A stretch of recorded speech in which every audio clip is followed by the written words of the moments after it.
Y Chinese products are so cheap. दोस्तों, आपने देखा ही होगा कि बाज़ार में मिल रही बहुत सारी चीज़ों पर मेड इन चाइना लिखा होता है। इसका मतलब ये होता है कि वह चीज़ चीन में बनी है और उन्हें चीन से हमारे देश में इंपोर्ट किया गया है। और सिर्फ हमारे देश में नहीं, पूरी दुनिया में चीन में बना सामान ऐसे ही बेचा जाता है। बच्चों के लिए बनाए गए टॉय से लेकर बड़ी बड़ी फैक्ट्री में लगने वाली मशीनों तक हर चीज़ चीन में बनाई जाती है। चीन में बना सामान बहुत ज़्यादा सस्ता होता है, इसलिए पूरी दुनिया के लोग चीन में बने सामान को खरीदते हैं।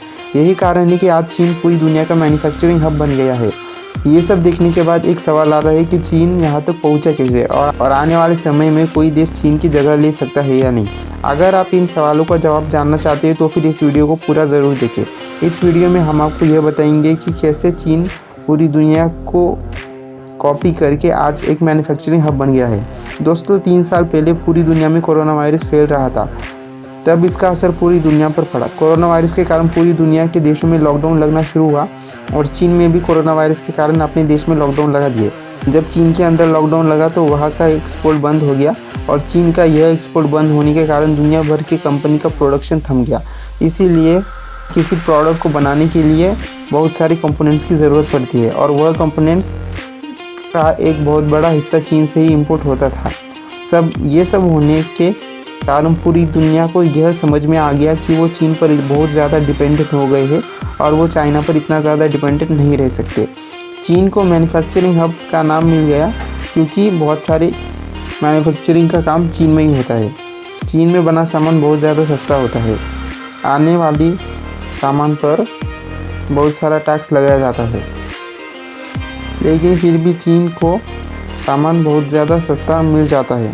यही कारण है कि दुनिया भर की सारी कंपनियां चीन से सामान खरीदना ज़्यादा पसंद करती है। पर एक सवाल आता है कि चीन में बना सामान इतना ज़्यादा सस्ता कैसे होता है। इसके पीछे एक नहीं पर बहुत सारे अलग अलग कारण हैं। आप सब यह तो जानते ही होंगे कि चीन की जनसंख्या पूरी दुनिया में सबसे ज़्यादा है। चीन की जनसंख्या 145 करोड़ से भी ज़्यादा है। चीन की संख्या बहुत ज़्यादा है, इसीलिए वहाँ पर मज़दूर की कोई भी कमी नहीं होती है। चीन में मज़दूर की संख्या हमेशा डिमांड से ज़्यादा ही होती है। यही कारण है कि चीन में लेबर्स बहुत ज़्यादा सस्ते मिल जाते हैं और यह चीन में मिलने वाले सस्ते सामान के पीछे के एक बहुत ही महत्वपूर्ण कारण है। इसी के साथ साथ चीन का एरिया भी दुनिया में तीसरा सबसे बड़ा है। चीन के पास बड़ी बड़ी फैक्ट्रियाँ लगाने के लिए और मैन्युफैक्चरिंग पार्ट्स बनाने के लिए जगह की कोई भी कमी नहीं है। चीन में किसी भी प्रोडक्ट को बनाने के लिए कच्चा माल मतलब रॉ मटेरियल बहुत ही आसानी से उपलब्ध हो जाता है। चीन में पर्यावरण को लेकर भी ज़्यादा कड़क रूल नहीं बनाए गए हैं। इसके कारण पेड़ों को काटने में और फैक्ट्री को लगाने में ज़्यादा दिक्कत का सामना नहीं करना पड़ता है। यह सब चीज़ न सिर्फ चीन को सस्ता सामान बनाने में मदद करती है पर चीन को दुनिया का मैन्युफैक्चरिंग हब भी बनाती है। अब हम जानते हैं कि चीन की मैन्युफैक्चरिंग हब बनने की शुरुआत कब और कैसे हुई। 1960 से पहले चीन एक बहुत ही गरीब देश था। उस समय चीन में ज़्यादातर लोग खेती जैसे काम करते थे। उसके बाद चीन की सरकार ने स्टील और मैन्युफैक्चरिंग पर बहुत ज़्यादा फोकस किया। इसके बाद अनाज छोड़कर चीन बहुत ज़्यादा स्टील को दुनिया भर में एक्सपोर्ट करने लग गया। मैन्युफैक्चर करने के बाद चीन की सरकार ने यह समझ में आ गया कि उन्हें अपने देश में गरीबी को ख़त्म करना है, तो फिर उन्हें स्टील के साथ दूसरी चीज़ों को भी मैन्युफैक्चर करना होगा और उन्हें एक्सपोर्ट भी करना होगा। चीन ने दुनिया भर की बड़ी बड़ी कंपनियों को चीन में आने के लिए और मैन्युफैक्चरिंग प्लांट लगाने के लिए इनविटेशन दिया। चीन ने विदेशी कंपनियों को यह कहा कि अगर वो चीन में मैन्युफैक्चरिंग प्लांट लगाएंगे तो फिर उन्हें बहुत सारी ज़मीन और बहुत सस्ता रॉ मटेरियल दिया जाएगा और इसी के साथ साथ उन्हें बहुत सारे सस्ते वर्कर्स भी दिए जाएंगे। चीन ने विदेशी कंपनियों पर टैक्स भी बहुत ज़्यादा कम कर दिया था। सस्ते लेबर, सस्ता रॉ मटेरियल और बहुत कम टैक्स और बहुत सारी ज़मीन को विदेशी कंपनियों ने ना नहीं कहा। कंपनियों के लिए यह बहुत सारा प्रॉफिट कमाने का एक बहुत ही अच्छा चांस था।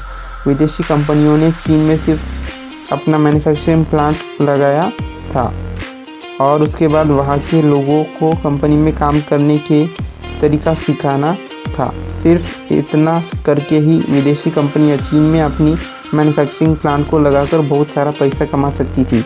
इतने सारे फ़ायदों के कारण बहुत सारे विदेशी कंपनियां ने चीन में अपने फैक्ट्रीज़ को सेटअप किया। उस समय चीन के लोगों के पास ज़्यादा रोज़गार के ऑप्शंस नहीं थे, इसलिए चीन के लोगों ने बहुत ही कम पैसों में फैक्ट्रीज में काम किया। ज़्यादा पैसे कमाने के लिए दुनिया की बहुत सारी देशों की बड़ी बड़ी कंपनीज चीन में आई और उन्होंने चीन में मैन्युफैक्चरिंग प्लांट्स को लगाया। चीन दुनिया का मैन्युफैक्चरिंग हब बन गया। इतना सब होने के बाद चीनी विदेशी कंपनियों के प्रोडक्ट्स को कॉपी करना भी शुरू कर दिया। जो भी कंपनी चीन के अंदर सामान को बनाती थी, चीन की दूसरी कंपनी उसी प्रोडक्ट को कॉपी करके दुनिया भर में बेचना शुरू कर देती थी। चीन ने कॉपी किए गए प्रोडक्ट्स को दुनिया के दूसरे गरीब देशों में बेचना शुरू कर दिया था। चीन में डुप्लीकेट और कॉपी किए गए प्रोडक्ट्स को बनाने का बिजनेस आज भी बहुत अच्छे से चल रहा है। यहाँ पर एक सवाल आता है कि क्या चीन ऐसे ही पूरी दुनिया का मैन्युफैक्चरिंग हब बना रहेगा या फिर आने वाले समय में कोई दूसरा देश चीन की जगह ले लेगा।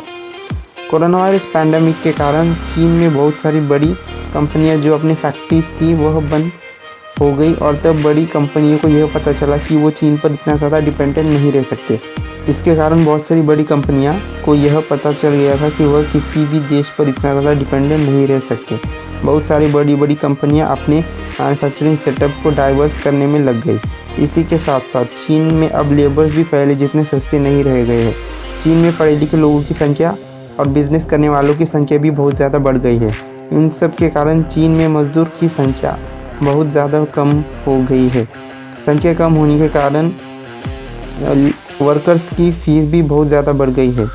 इन सब के कारण अब बड़ी बड़ी कंपनियां चीन छोड़कर इंडोनेशिया, थाईलैंड और इंडिया जैसे देशों पर ज़्यादा फोकस कर रही है।